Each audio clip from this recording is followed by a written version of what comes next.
नमस्कार दोस्तों, स्वागत है आपका डीप नॉलेज में। मैं हूं आशीष और आज हम लोग एक सीरियस सवाल लेंगे। एक मैम के बेटे ने आत्महत्या कर ली है, तो पूछ रही थी कि क्या आत्महत्या पाप है? क्या इसके बाद मेरे बच्चे को बहुत ज़्यादा सफ़र करना पड़ेगा? बल्कि वो तो यहाँ तक पूछ रही थी कि क्या ऐसा है कि मेरा बच्चा भूत प्रेत बन जाएगा या उसको नरक में जाकर के सड़ना पड़ेगा? इस क्वेश्चन को मैं थोड़ा सा अलग तरीके से हैंडल करना चाहता हूँ। इसका सीधा साधा आंसर है, लेकिन आत्महत्या कोई सीधी सादी चीज़ नहीं है। मैं चाहता हूँ आप इसके बारे में सोचें, अपने बेटे के बारे में नहीं, अपने बारे में सोचें। हर आदमी अपने बारे में सोचे। आखिर हम लोग आत्महत्या कर क्यों पाते हैं?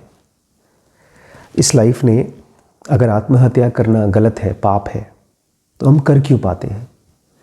बल्कि हमने तो कहानियाँ सुन रखी हैं। माता सती ने आत्मदाह किया था, भगवान राम ने आत्महत्या की थी, सीता माँ ने अपने आप को ख़त्म किया था। तो अगर गलत है तो ये हमको फ्रीडम मिली क्यों? इतने बड़े बड़े नाम मैं इसलिए ले रहा हूँ क्योंकि क्या ये लाइफ कंफ्यूजिंग है? क्या ये लाइफ या इंटेलिजेंस या गॉड जो कोई भी है, एक सिंपल सी चीज़ नहीं कर पाया कि हमको ये फ्रीडम न दे, आत्महत्या करने का ऑप्शन न दे? जैसे शरीर को एक ऑप्शन नहीं है। अगर हम या आप चाहें कि अपने दिल की धड़कन रोक लें या अपनी सांस को रोक लें, तो ऐसा नहीं कर सकते हैं। बॉडी अपने आप ही सांस लेगी। तो फिर ऐसा क्यों है कि हम अपने ही आप को ख़त्म कर सकते हैं? इसकी एक वजह है। मैं चाहता हूँ उस वजह के ऊपर थोड़ा आप सोचें। वो वजह बड़ी ख़तरनाक है, देखने में बड़ी मासूम लगती है। उस वजह को मैं चाहता हूँ आप नोट करें और सोचें और काम करें। ये है our ability to use free will. हमारे अंदर में जो भी फ्री विल है, जो भी स्वेच्छा है, अपनी इच्छा, उसको यूज़ करने की फ्रीडम, ये लाइफ ने हम सबको दे रखी है। बल्कि लाइफ की मजबूरी है देना, ये हम सबके अंदर है। छोटा सा बच्चा जब पैदा होता है, तब से उसके अंदर में थोड़ी सी ही सही बट फ्रीडम होती है। माँ बाप मना करेंगे फिर भी वो कोई चीज़ उठाकर मुंह में डाल लेगा। एक टीनेज बच्चा है, स्कूल जाना है, नहीं जाना है, होमवर्क करना है, नहीं करना है, पढ़ाई करना है, नहीं करना है, ये सब में वो अपनी फ्री विल यूज़ करता है। और एक आदमी जो अपने आप को मारने की कोशिश करता है या मार पाता है, वो देखा जाए तो अपने ही अंदर की एक फ्री विल को गलत तरीके से इस्तेमाल कर रहा है। तो ये फ्री विल है और उसी की वजह से हम आत्महत्या करते हैं। इसके बाद इम्पॉर्टेंट क्वेश्चन ये आता है कि हमारे अंदर में फ्री विल आई कहाँ से, या ये फ्री विल है क्यों? एक शरीर इतनी फ्री क्यों है? उसके अंदर में फ्रीडम कहाँ से आई? इसका मतलब अगर हम कोई भी चीज़ को चूज़ कर सकते हैं, लाइफ को या डेथ को, अच्छाई को या बुराई को, तो ये फ्रीडम करने की चॉइस कहाँ से आई? अपने आप में शरीर इतनी फ्री नहीं है। शरीर तो एक तरह से बंधन है। जो कुछ भी हम खाते हैं वो आकर के हमारे ऊपर अलग अलग लेयर्स में, अलग अलग रूपों में इकट्ठा हो जाता है।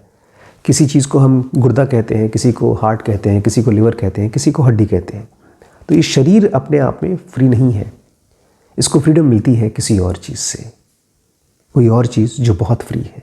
तो लॉजिकल आंसर ये है कि हमारे ही अंदर में कोई ऐसी चीज़ है जो बहुत ज़्यादा फ्री है। उसको कोई भी चीज़ दबा नहीं सकती, रोक नहीं सकती। वो हमारे ही अंदर का पार्ट है। तो एक तरफ से हम अपने आप को ख़त्म करने की कोशिश करते हैं, और वो चीज़ जो हमारे अंदर में फ्री है, सुपर स्ट्रांग है, कभी मरती नहीं है, वो कभी आपको मरने नहीं देती। तो एक एंगल से देखा जाए तो आपका सुसाइड या कोई भी जो सुसाइड कर रहा है वो मूर्खता कर रहा है।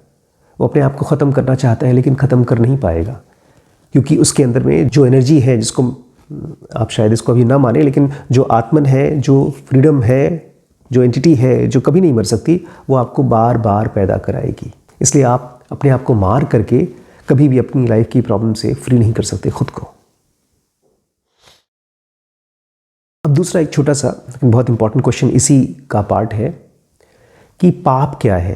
जैसे आपने पूछा मेरे बच्चे ने सुसाइड कर लिया, तो क्या उसने पाप किया है और क्या पाप के बदले में उसको सज़ा भोगनी पड़ेगी? क्या वो भूत प्रेत बन जाएगा? पाप शब्द मेरे ख्याल से अब इस जनरेशन में धीमे धीमे हटा देना चाहिए। पाप तब के लिए था जब लोग समझदार नहीं थे, लोगों की मैच्योरिटी बहुत कम थी, और कुछ लोगों को जो थोड़े बहुत समझदार हो गए, अपने आसपास के लोगों को कुछ हरकत रोकने के लिए, कुछ गलत काम को रोकने के लिए बोल दिया गया ये पाप है, इसको मत करो। लेकिन अब जैसे जैसे हम सब इवॉल्व हो रहे हैं, ह्यूमैनिटी, सोसाइटी थोड़ी समझदार होती जा रही है, तो पाप शब्द को, सिन को रिप्लेस कर देना चाहिए। किस चीज़ से? मेरे हिसाब से जो कोई भी पाप कर रहा है वो एक तरह से कंफ्यूज्ड है। तो पाप एक तरह का कंफ्यूजन है। कंफ्यूजन हमारे अपने बारे में और कंफ्यूजन हमारे आसपास के बारे में। तो फिर कंफ्यूजन पैदा कैसे होता है? कौन सी चीज़ है जो हमको कंफ्यूज करती है? इसमें मैं चाहूँगा थोड़ा सा आप ज़ेनोगा स्टडी करें। मुझे पहले ज़ेनोगा के पहले ये क्वेश्चन का आंसर नहीं मिला था, और मैं बहुत सी ऐसी हरकत करता था जो मेरे हिसाब से गलत थी। और शायद आप में से कुछ लोग मुझे जानते हो, तो आप ही जानते भी हैं कि मैंने अपने आप को ख़त्म करने की कोशिश की थी एक टाइम पर, फेल हो गया। फिर मुझे समझ में आया कि खुद को ख़त्म करने का ये टेम्परेरी तरीका यूज़लेस है। लेकिन उससे पहले ये कन्फ्यूजन आता कहाँ से है? तो मैं थोड़ा सा ज़ेनोगा रिवाइज़ करा दूँ। हमारे माइंड में एक सिंगल माइंड नहीं होता। एक तो होता है इंटेलिजेंस, जिसको हर चीज़ सही सही दिखाई देती है, और एक तरफ होता है इमोशन और सेंसुअलिटी, या तो इंस्टिंक्ट कहना चाहिए। हमारे ही माइंड में दो अलग अलग पार्टीज़ हैं। एक तरफ है इमोशन और सेंसुअलिटी, और एक तरफ है इंटेलिजेंस। और ये दोनों आपस में जब लड़ाई करते हैं तो उसी से क्रिएट होता है कन्फ्यूजन, और उसी में से निकलने वाली एक्टिविटीज़ को हम लोग बोलते हैं पाप। लेकिन जिस आदमी की हालत इतनी ज़्यादा सीरियस हो गई है कि वो सुसाइड करने के बारे में सोच रहा है, या उसके आसपास के लोग इतने ब्लाइंड हैं कि उनकी प्रेजेंस में एक बच्चे को या एक इंसान को सुसाइड करना पड़ रहा है, उसके बारे में सोच रहा है, तो उस कंडीशन में चीज़ें और ज़्यादा उलझ जाती हैं। नॉर्मली क्या होता है, इंटेलिजेंस और इमोशंस और सेंसुअलिटी, ये तीनों अपनी अपनी बातें कहने की कोशिश करती हैं। एक तरफ इमोशंस और सेंसुअलिटी है, सेक्स है, वो अपनी बातें, अपनी हरकतें करता है, बोलता है, और दूसरी तरफ इंटेलिजेंस है, और ये दोनों आपस में बातचीत करके कुछ न कुछ करने की कोशिश करते हैं, दुनिया को जीने की कोशिश करते हैं समझ करके। लेकिन जब इंटेलिजेंस बेचारी कमज़ोर पड़ जाती है और इमोशंस और हमारा बॉडी आदतवश इसके ऊपर डोमिनेशन करता है, तो धीरे धीरे हमारे थॉट्स, हमारी इंटेलिजेंस परवर्टेड हो जाते हैं। हम कुछ भी सोचने के काबिल नहीं रह जाते, और इसको बोलते हैं permanent domination of your intelligence by your emotions and instincts.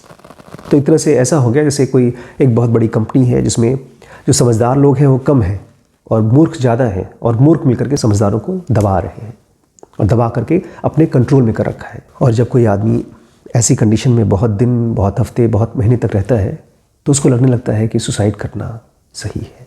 लेकिन जो लोग भी इस तरह की बातें सोच रहे हैं करने के बारे में, मैं आपसे एक बात कहना चाहता हूँ कि हम सुसाइड करने की कोशिश क्यों करते हैं?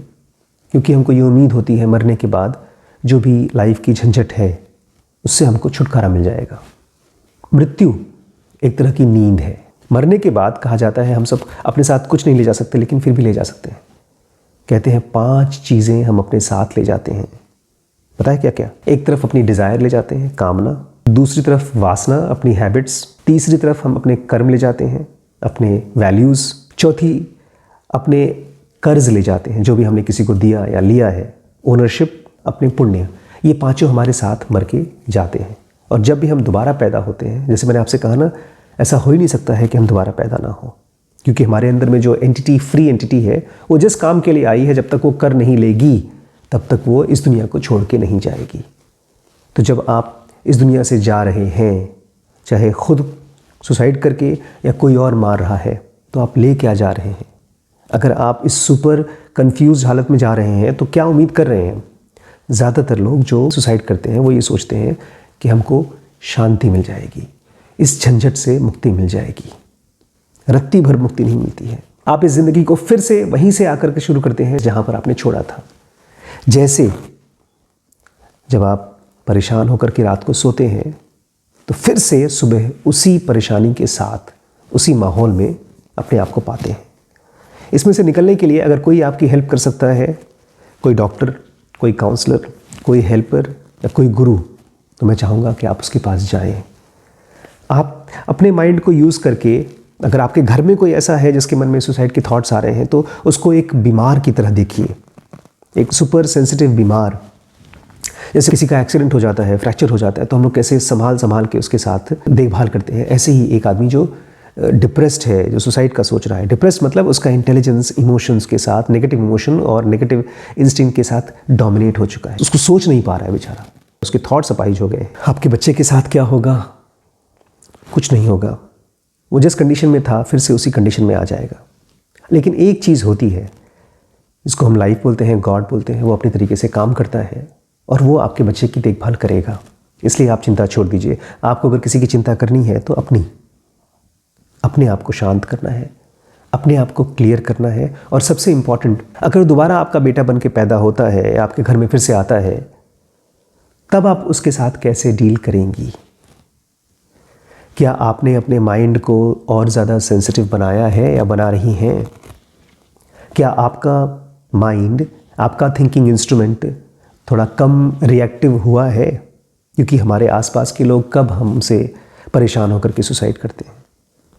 हमारा रोल क्या है as a parent, as a family? मैं पूछूंगा कि मेरा बच्चा इतना डेस्परेट क्यों हो गया, क्यों वो समझदार नहीं हो पाया? तो उसका सिंपल और लॉजिकल आंसर ये है, क्योंकि मैं खुद कंफ्यूज्ड हूँ। मैंने जब ज़ेनोगा स्टार्ट किया था तो मैं चाहता था कि मैं अपने आप को रोज़ अपने माइंड को, अपने थॉट्स को सही तरीके से सोच पाना, सही तरीके से जी पाना सिखा सकूं। और फिर जब मेरा बेटा श्रीश आया, वैभव आया, गौरी आई, श्रद्धा आई, तो इन सब को भी मुझे लगा I want to give them that clarity, that piece. तो तब से करीब 6 साल से मैं अपने परिवार में अपने बच्चों को अपनी ही खुद की क्लैरिटी दे पा रहा हूँ। भगवान तो उसी की मदद कर पाता है जो खुद की मदद करता है, और जो खुद की मदद नहीं कर पाता, भगवान उसकी भी मदद करता है। लेकिन जब तक इस ब्रेन की स्ट्रक्चर को आप चेंज नहीं करेंगे, जब तक इसको डी एडिक्ट नहीं करेंगे कंडीशनिंग से, उन पुराने घिसे पिटे थॉट्स से, मान्यताओं से, जिन चीज़ों ने आपके बच्चे को दबा दिया, उसको मजबूर कर दिया, चाहे वो करियर के बारे में हो, चाहे फैमिली के बारे में हो, उस चीज़ को थोड़ा सा रिवैल्यूएट करिए। क्या वो इतना ज़रूरी था कि उसको हमने अपने परिवार के ऊपर, अपने बच्चे के ऊपर दबा दिया? आत्महत्या पाप नहीं है, पाप कुछ होता नहीं है। आत्महत्या मतलब कन्फ्यूजन, सुपर कन्फ्यूजन, और वो भी कई महीनों, कई सालों से चलने वाला, या कहना चाहिए कई जनरेशन से चलने वाला। आपने जो कहानी सुनी है हिरण्यकश्यप की, प्रहलाद की, ये प्रहलाद ने अपने पूरे ख़ानदान को तार दिया। कैसे तारा? ये उनकी कंडीशनिंग को ख़त्म किया। प्रहलाद खुद एनलाइटेंड हुआ और उसने अपने परिवार को एनलाइटन किया, आगे आने वाली जनरेशन्स को एनलाइटन किया। तो प्लीज़ मैं आपसे फिर से रिक्वेस्ट करूँगा, पाप शब्द को अपनी डिक्शनरी में से निकाल दीजिए, उसकी जगह ले आइए कन्फ्यूजन। और हर रोज़, चाहे आप ज़ेनोगा बेसिक एडवांस कोर्स के साथ जुड़े हैं या नहीं जुड़े हैं, अगर जुड़ पाए हैं तो बहुत अच्छी बात है, अदरवाइज़ हर रोज़ आप अपने अंदर के कन्फ्यूजन को थोड़ा थोड़ा ख़त्म करिए। जैसे जैसे आपके अंदर का सूरज उदय होगा, वैसे वैसे आपके घर में शांति होगी। और जब आपका बच्चा दोबारा आएगा आपकी लाइफ में, किसी भी रूप में आएगा, आप उसको हेल्प कर पाएंगी। चिंता मत करिए, हम में से हर किसी को लाइफ तब तक मौके देती रहती है जब तक हम अपनी प्रॉब्लम्स को पूरी तरह से हील करके एनलाइटेंड नहीं हो जाते। क्योंकि इस लाइफ का और इस बॉडी का पर्पज़ ही है एनलाइटेंड होना, आपका भी और आपके बच्चे का भी। और हम सब के अंदर में उसकी देखभाल करने वाला डिवाइन फ्रैगमेंट है। इसलिए अपनी चिंता करिए, अपने आप को काम डाउन करिए। कमेंट करके जाइएगा, मुझे सुनना है आप क्या समझे, क्या सोच रहे हैं। कोई क्वेश्चन है तो ज़रूर लिख कर दीजिएगा। और ये व्हाट्सएप है, सारे कोर्सेज़ की जानकारी इस व्हाट्सएप पर मिल जाएगी। नमस्कार, बाय। अगर आप इस वीडियो के साथ कनेक्ट हो पाए तो अपने दोस्तों से शेयर करिए, लाइक ज़रूर करिएगा, सब्सक्राइब किए बिना जाइएगा मत। और यहाँ पर ये व्हाट्सएप नंबर है, इसमें ढेर सारे अलग अलग कोर्सेज हैं। मैंने सारे कोर्सेज को 4 पार्ट में डिवाइड किया है। एक डिसीजन मेकिंग का कोर्स है जिसको हमने धर्म के नाम से पुकारा है। स्पिरिचुअल ज़ेनोगा बेसिक एडवांस कोर्स है, उसको हम मोक्ष के नाम से पुकारते हैं। रिलेशनशिप के कोर्स को हम काम के नाम से पुकारते हैं। और लास्ट में पैसे का, फाइनेंशियल फ्रीडम का, उसको हम अर्थ के नाम से पुकार रहे हैं। तो ये 4 बेसिक हेडिंग है जिसमें ढेर सारे अलग अलग टॉपिक्स हैं। वो सब आप ऐप में जाकर के डीप स्पेस नॉलेज अगर आप प्ले स्टोर पे जाएंगे तो आपको मिल जाएगा। और अगर कोई जानकारी चाहिए इन कोर्सेज़ के बारे में तो ये व्हाट्सएप नंबर है, व्हाट्सएप कर लीजिए। थैंक यू दोस्तों।